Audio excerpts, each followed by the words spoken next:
10টি ম্যাচ খেলে 8টিতে জয় ও 2টিতে পরাজয়ের মাধ্যমে পয়েন্টস টেবিলে 1 নম্বর অবস্থানে রয়েছে রাজস্থান রয়্যালস। 9টি ম্যাচ খেলে 6টিতে জয় ও 3টিতে পরাজয়ের মাধ্যমে পয়েন্টস টেবিলে 2 নম্বর অবস্থানে রয়েছে কলকাতা নাইট রাইডার্স। 10টি ম্যাচ খেলে 6টিতে জয় ও 4টিতে পরাজয়ের মাধ্যমে পয়েন্টস টেবিলে 3 নম্বর অবস্থানে রয়েছে লখনৌ সুপার জায়ান্টস।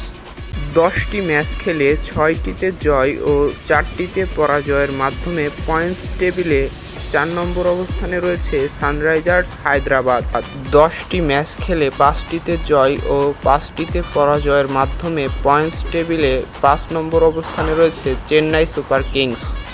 11টি ম্যাচ খেলে 5টিতে জয় ও 6টিতে পরাজয়ের মাধ্যমে পয়েন্টস টেবিলে 6 নম্বর অবস্থানে রয়েছে দিল্লি ক্যাপিটালস। 10টি ম্যাচ খেলে 4টিতে জয় ও 6টিতে পরাজয়ের মাধ্যমে পয়েন্টস টেবিলে 7 নম্বর অবস্থানে রয়েছে পাঞ্জাব কিংস।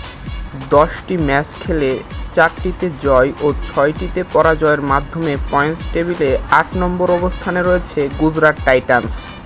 10টি ম্যাচ খেলে 3টিতে জয় ও 7টিতে পরাজয়ের মাধ্যমে পয়েন্টস টেবিলে 9 নম্বর অবস্থানে রয়েছে মুম্বাই ইন্ডিয়ান্স। 10টি ম্যাচ খেলে 3টিতে জয় ও 7টিতে পরাজয়ের মাধ্যমে পয়েন্টস টেবিলে 10 নম্বর অবস্থানে রয়েছে রয়্যাল চ্যালেঞ্জার্স বেঙ্গালুরু।